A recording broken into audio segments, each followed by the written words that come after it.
friends, my name is Victoria and welcome back to another video. I only have bad things to say today. That's your only warning. So some of you might be familiar with the Descendants franchise. It was a Disney Channel original film trilogy that started in like 2015, and it followed the kids of Disney heroes and villains like Cinderella and Maleficent, whatever. I was obsessed with Descendants. I was like 11 when it came out, meaning I would argue I was the target audience. I had the first film memorized, I had all the clothes and the dolls, and it was my entire life. They recently released a fourth movie, and I don't fully know why. Despite being mostly fearful, I decided to watch this film with my mom on opening night because she also really liked the original franchise, and we both thought it was the worst thing we had ever seen. Then I decided to watch it again last night, I guess maybe to like reinforce the concept that it was terrible, and I hated it even more. But I did take the time to write down a list of everything I hated during the movie, and I got to 71 things. And I just felt like that list had to go somewhere, because someone needs to know that this cannot happen again. I'm not even that like excited to make this video in the sense that I don't really feel like editing it. I don't know how well presented it's gonna look because I don't want to put in the effort that comes with the post-production process of one of these, but I do know I'm just like so angry and I have so much to say, and I feel like a good amount of people will agree because like at least on Letterboxd I'm only seeing like 1-star ratings. So hopefully if you're watching this you feel similarly. Maybe I'm pointing out some things you also thought. Maybe you haven't even seen the movie and just want to see someone be mad for a bit, and I feel like I am not as mad as I could be on this channel a lot of the time, so let's just go hard today. When I said in my intro that I only have bad things to say, like I'm so genuine about that, there were redeeming aspects of the movie maybe in some ways, but my list is literally just everything I hated, and I really only have time to read directly from the list, so you don't get to know what I liked about the movie, if I liked anything about the movie. It's just full-on hater mode today, and I'm just gonna start. The first thing I wrote was no respect for OGs in the intro. I'm not counting the Carlos tribute. I just don't like when people are like, oh, and so-and-so went off on the boat. That's literally, they're just like, oh, Mal and Evie have their own adventures. I don't like how easily that was dismissed, and I don't like that they even had to like do the name drop so we knew we were in the same, I don't know, bothered me. 2, Headmaster Uma, no last name. I should explain this. On the sign outside of Oradon Prep, we see her change the sign to, it says Headmaster Uma. What's her last name? Bothered me. Number 3, she later, Uma, refers to herself as principal. Headmaster and principal to me are different terms, and I think that should have been consistent. Number 4, in the song Red, that Red sings, she says the lyric, they gon' think I'm on one. On what? They gonna think you on what? Maybe this is just a me problem, but I feel like when I hear that phrase, I can only think drugs. I guess I should give context for the lyric. The lyric was, I'm on a path of destruction. They go think I'm on one. I can only assume they mean they're gonna think she's on drugs because of like the way she's destroying everything. I think that's like a good way to make her point. I'm not mad at the lyric. I just feel like that can't be what they mean in like this children's Disney movie. So then I have to wonder, what do they mean? What do we think she's on? I don't know. Number 5, Maddox Hatter is like 30 years old, right? Like I can't be the only one who thought he looked old as shit. It's fine to be old. It's fine to be old, but why is he friends with like this, how old is she in the film, like 16? Why is he friends with her? That just made me uncomfortable. Like there could have been someone her age, maybe, I don't know. Number 6, when he's showing her the little time machine clock he made, he goes, I was gonna show you this when you're older, but I'll show you now. And then he changes his mind and he goes, oh, no, it's too dangerous, sorry. He causes this whole mess because he just, like, couldn't help himself. He had to show her, but now he doesn't want to show her. Annoying as hell. Why would you even do that in the first place? Dumbass. Number 7. Did I say 7 earlier? Because I meant 6. Number 7. The stunt doubles during King and Chloe's sparring scene in the courtyard. Just very obvious. Like, obviously they were wearing the masks so that we wouldn't know it was them. I mean, I guess that's like required for like safety anyways, but it bothered me that it was so obvious they were stunt doubles. Number 8, what's the point of having Brandy and what's his name, the Prince King guy, back in this movie if it's an entirely different universe? Like, who?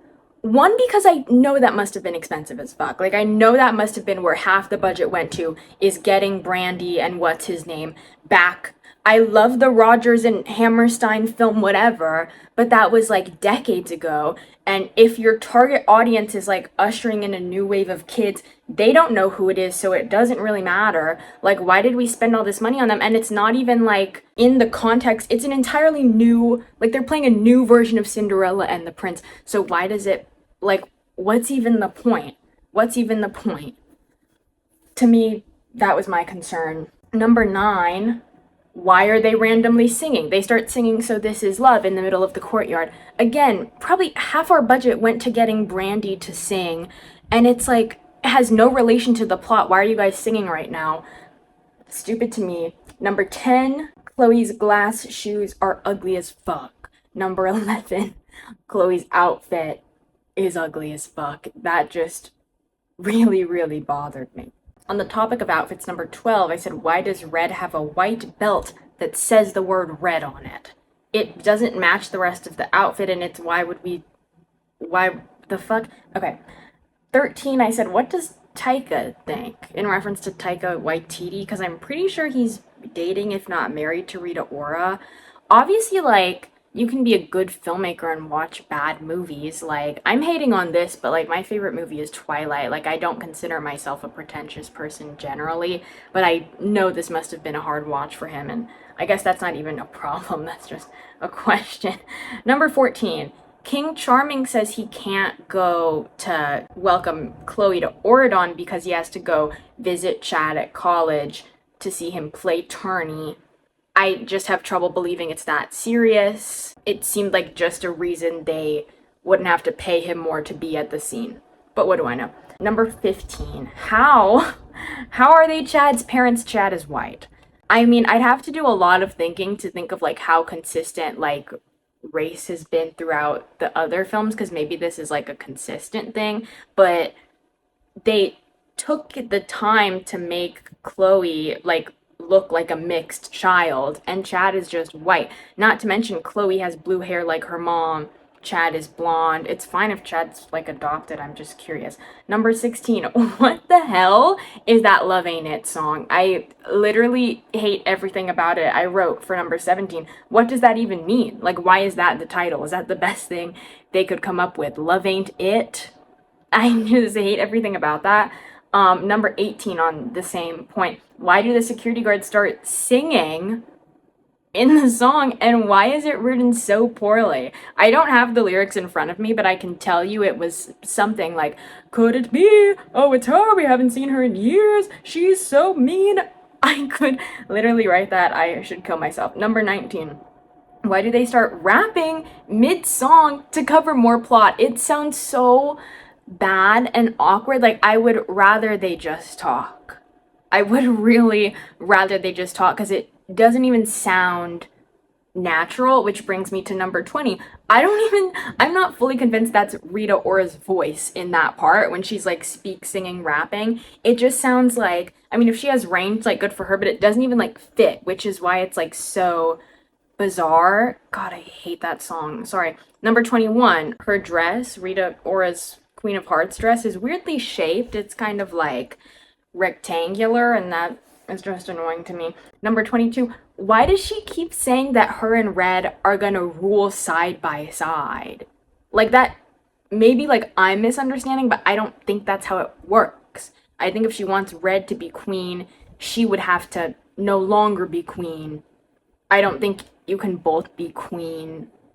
I don't know. What do I know? Number 23, there's a line in the famous Love Ain't It where Rita Ora says, let me show you what real true power is.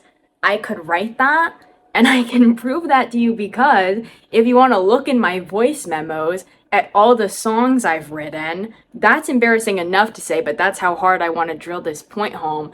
That's what my songs sound like because I'm not a good musician, and sometimes I need to fill in like beats, and I'll just say a synonym twice. Real true power is you didn't know how to fill in the space, and I caught you, bitch, because that's exactly what I do. I move on to number 24. When Uma sings What's My Name again at the whatever even that was, like the opening ceremony. One, that's a villain song. Like she literally says in the song, like, no one's gonna stop us, the world will be ours. Like maybe they're trying to like spin the context, but I would honestly just prefer you write her a new song because I don't like that. Also, we've heard that song before, so just dumb in general. And why is she doing a choreographed dance routine to like greet her new students in the first place? That to me is strange and stupid. Number 25, why is Red the only student that got introduced? I understand it's because like her welcoming people from Wonderland is like a big deal and that's exciting, but then think of all the other students who don't get to say hello. I think that's kind of fucked. Number 26, low-key, this has been debunked now. I wrote, did they CGI young fairy godmother? Because it looked a lot like the old one, but I actually confirmed it's an actress, so 1 point, okay? Congrats, guys. Number 27, there's a line in Fight of Our Lives, I think. She says, give me the pocket watch or you're getting slayed. I know that slayed didn't always mean what it means today, but it doesn't work like that, and they should have rewritten that. Number 28, why does Fight of Our Lives sound like that? I can't even describe it. I'm not even talking about the lyrics, because I think the lyrics are shit, and we know that. I'm talking about the way it sounds. And that's literally all I can say, so I'm just gonna have to hope you know what I mean. Why does it sound like that? Number 29, why do they start talk singing again? It doesn't fit the song at all. I would rather you have a conversation elsewhere because it doesn't work. Number 30, why did they resolve their problem in one song? Why was it that fast? I'm gonna fight you, I'm gonna kill you. Oh, wait, are we thinking the same thing? I'm silly. Yeah, you are silly. You're actually all really stupid. Sorry. Number 31, Chloe's dumb as nails, dude. Why did she think to tell Merlin that they time traveled? She starts to say, hi, sorry, I think we might be from the past. I think you might be from Stupid Town, because that was stupid. Number 32, Merlin is also dumb as nails. Why does he just assume that they're transfer students? He goes, the paperwork is probably somewhere. Welcome in. What if they have bad intentions? Because in a way they kind of do. Merlin. Number 33, why did he automatically put them in an honors class? He's never met them. He doesn't even have the paperwork to know that they went here. And he says, yeah, come to my honors class. You're not a very smart man. Number 34, this might genuinely be my biggest problem with this entire movie. Why does Bridget have an American accent? And why do we just have to accept that? Guys, Rita Ora, Queen of Hearts, is British. Bridget is not. I did some Googling. Rita Ora is white, I guess. I always thought she was like mixed of some sort. Supposedly she's like 1/8 black, so I give her that. But I still feel like Ruby Rose Turner is just like so like American white that I can't even like convince myself they're the same race. And the accent does not help that problem. I understand that what we're going for is that she was so different when she was young. She was so happy, she was so friendly. Why does her accent changing need to be a part of that story? And why do we all have to be okay with that? One of them couldn't do the other. I need to...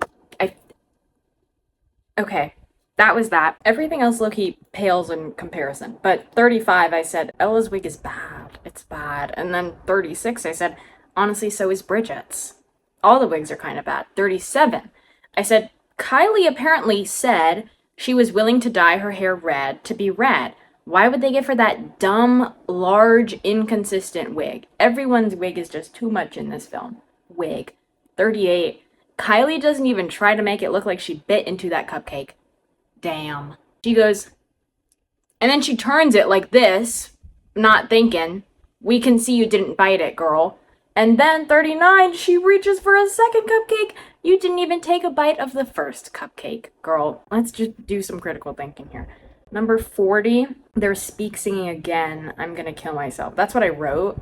I'm trying to think of what song I'm even referring to. Oh, Bridget's song. They're always speak singing. Any song, they're probably speak singing. Apologies. Number 41, Gelatin? What was that? That's so annoying and I didn't like any part of that. Number 42, why did Prince Charming say it could be a vibe? I don't know if they said that back then, and it's hard to say back then since I don't really know what time any of this is taking place, but just some things don't sound natural in certain scripts, and I think it could be a vibe was one of them. Number 43, this is very nitpicky, but it really does bother me. Red asks Bridget, so you're friends with everyone? That's a quote. Bridget says, quote, with time and a few more treats, they will be. Grammatically, I know she's referring to the friends, but she should have said, with time and a few more treats, I will be. Because the subject of Red's question was your, and then she says they as the subject of her sentence. It's a very small thing, but it's something you would think these adult writers would pick up on, you know? 44, Maleficent looks like really not good. And I don't mean that like her, like the girl looks fine.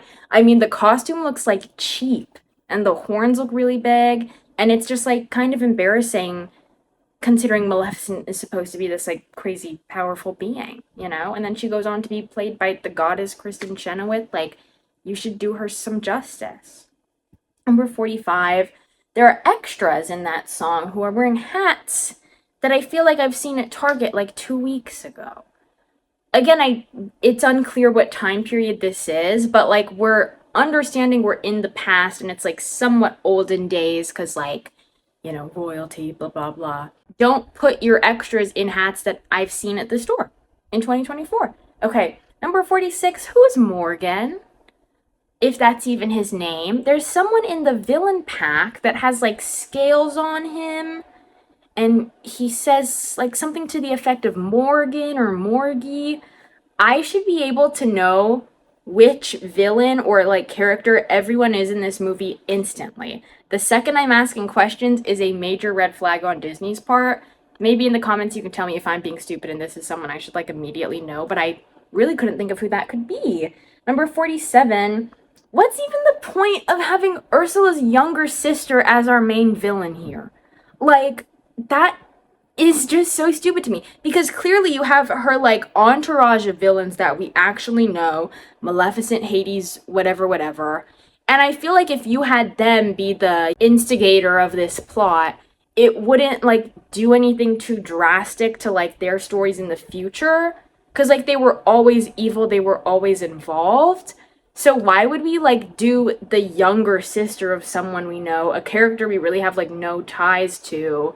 That just seemed like a bad choice on their end. I apologize. Number 48, just like Uliana's motivation in general is like so stereotypical like film bully. Like there seems to be no real reason she's going after Bridget, but she vows she's gonna destroy her. All right, sure. Number 49, oh, Ella doesn't like Prince Charming at first. Ella's being mean to Prince Charming at first. Is this supposed to be interesting to me? Because it's really just taking up my time. Okay? That's my thought. Number 50. Does it really count as being a good person if you get a reward for it? Ella asks this to Chloe. I don't know. You gave her the reward. And I know you don't know that. And I guess the point of this is to show that, like, her opinion has changed, whatever. But at the end of the day, you gave her the reward. So, you tell me. Number 51, Chloe's so annoying breaking the vase. That's just, like, uncomfortable for me to watch. I don't even know how she broke it. I watched the clip back and I can't even see how that happened. She's just annoying. The whole movie, she gets on my nerves. Number 52, there's speak singing again. And again, I don't even know what song I'm referring to because every song there's speak singing. And it's always bad. Number 53, why did the transfers get a dorm when Again, Merlin doesn't even have the paperwork to say that they're students, but Ella is in her raggedy stepmother's house. Why doesn't Ella get a dorm? Dumb as hell. Number 54. Dumb-ass bitch Bridget put her headphones on to show Red and Chloe her dance. That means Red and Chloe can't hear the music you're dancing to. So, good job. Number 55. Why would she be practicing a solo dance to do at her school dance anyways? Maybe she deserved to be humiliated. Why would you be doing a dance by yourself at the school dance where the whole school goes? Bridget, I'm sorry. You did that to yourself. Number 56. Why would they produce an entire song, because it's on Spotify, if you were only gonna, like, play it through her headphones for, like, 2 seconds? Seems like a lot of your money went to things it didn't need to go to, when it could have gone to, anything else. Anything else to make the movie good. Apologies. Number 57. On Spotify, it says Ruby Rose Turner sings that song herself. So how does that work? How is Bridget listening to a song that she made on Spotify? I'm not saying they had Spotify over there, but it got into her headphones somehow. The fuck? Number 58. I'm getting tired, y'all. I'm glad this is almost over. Number 58, I said, how did King Charming make it back from where Chad goes to college when they look in the mirror to see what's going on back home?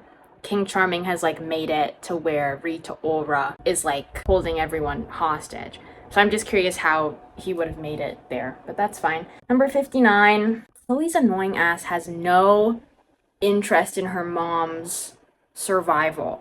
She throws such a fit about breaking into the office when that is probably the only way they could have gotten home, and, like, her mom would have not got beheaded. So, sorry about that. Number 60. Chloe's annoying ass has no backbone because this is the second time. Oh, I know what this is. This is the second time she has changed her so-called strict morals over the course of one song. Get Your Hands Dirty, which again is a bad song, takes one song for her to go, oh, you're right, I should break into the office. So that was just kind of a waste of my time if it was going to be that easy for you. You're, what's the word? You're gullible, you're, like, easily manipulated, I don't know. You make a big show of everything and then you change your mind in 2 seconds. And it just takes up my time. God. Number 61, there's Speak singing again, of course. Number 62, there's only one good song in this movie, I think, and that's Red. I literally hate every other song in this movie, and that's genuine. Number 63, Merlin has a weak security system. Because the swords are, there's no hand attached to it. So you've just got this sword swinging in the night, and they beat you pretty easily. So that's kind of disappointing. Number 64, rushed resolution, dude. It should not have been that easy to do anything at all. And that made me so infuriated. Number 65, how does the movie just end that peacefully, that quickly? Number 66, no castle coming scene. Number 67, everything is just okay. That makes no sense to me. We should have had a castle coming scene, because they build it up. That could have, like, maybe actually been an interesting moment, as opposed to watching them in this dark office, like, fighting swords that I don't even perceive as a threat. And then, in the blink of an eye, the movie's over. Hearts. Hearts. Think about my heart. It's broken. And I want to kill myself. Number 68, why is she still British? We never explain why she's British. If the devastating factor that turned her into a dictator no longer happened, and she's, like, happy now, at what stage in the process did she become a British woman? We're never gonna know. Number 69, why would Red just now have been invited to Oridon if the queen wasn't evil anymore? Maybe this is thinking I need to do, but, like, I'm confused as to why that, like, grand ceremony would even be happening still if Wonderland would have been a part of Oridon now. But, I don't know. Number 70, they use the same ending they always do, where they go, oh, you didn't think this was the end of the story, did you? I was hoping, kind of. I was kind of hoping it was the end of the story, because I don't know if I can deal with the 5th movie. Because this movie drained everything out of me. I feel like you can tell right now that I'm unhappy. I'm upset that they basically implied there's more movies coming. That's what I can say. And finally, number 71, the final reason I think this was a bad movie. I'll be honest with you guys. As I mentioned, I had Descendants memorized when I was a wee child. I watched it many, many times. It was my favorite movie. Watching it so many times, I started to pick up on like subtle nuances in Dove Cameron's lead performance as Mal. And that was like the first time I really started to notice what makes acting what it is. And that was the first time I felt like I understood what it means to be an actress. And I'd been saying I wanted to be an actress for like my whole childhood. But now I was watching this and I was like, I get it. Like, I know how you become a character. And I was like, okay, I do in fact want to be an actress. I spent a lot of time thinking about how I could make it into a Descendants sequel. I was like, now my dream is to be in a Descendants movie. But I was like, again, I was like 11. I knew the film took place in like a high school. All the actors were like 20. I was like, how am I gonna make it into Descendants? I was always trying to think of like loopholes, like, oh, maybe I play a child prodigy, or I play so-and-so's little sister, and then I can be in a Descendants movie. But deep down I knew it wasn't gonna happen. I was too young. Now, this movie comes out, and it's an entirely new cast, and they're all like my age, pretty much. And I'm looking at their Instagram, and they're like so happy, and they're all so pretty. It's crazy. And they're all having so much fun. And it looks like they made like friends for life working on this movie. And now it's like, well, okay, I'm not in this movie, and it's not, the age is not an excuse anymore. The reason I'm not in this movie is because when I was old enough to decide a career path for myself, I was like, acting is unachievable and unrealistic, and it's a hobby from my childhood, right? How would you tell your like bright-eyed 11-year-old self that? Like the little child version of me that desperately wanted to be in a Descendants movie. How do you say, I chose a career path that is significantly less fulfilling because it comes with less doubt, and I have no faith in myself or my dreams. So I'm gonna prioritize finances, right? Like that's a sad thing. So, you know why else I don't like this movie? I don't like this movie because it makes me jealous, right? And it makes me mad that I now have to confront the fact that I don't love who I grew up to be. Okay? So, 71 reasons I hate this movie. That's all of them for now. I don't want to watch it again, so that's all of them for now. Well, now I can close the laptop. Not only am I tired, it's hot in this room. It takes a lot of energy to be a hater, I have to say. I'm nice most of the time, and that's why this was hard on me. But I did have fun doing this. I'm sorry if like it's not edited very well, or it's like not like cool, because we'll see what happens, but right now like I really don't feel like putting effort into this. I just really wanted to like complain for a while, and that's what I did. So thank you for giving me the space to do that. I make other content on this channel. If this is your first time here, I do music stuff, I do movie stuff, I do me. So like or subscribe if you're down. Comment what else you didn't like about this movie. I have a podcast and like another YouTube channel with my friend Josh where I actually do put in effort, and our content's really good, and Josh is great. I will always recommend that. It's called Juniversity, and it's in the description. Thank you. I'm done. Have a good evening. Bye. And I don't have an outro. I don't want to have an outro. But I do have to do my thumbnail, so that's cute. Okay, cool.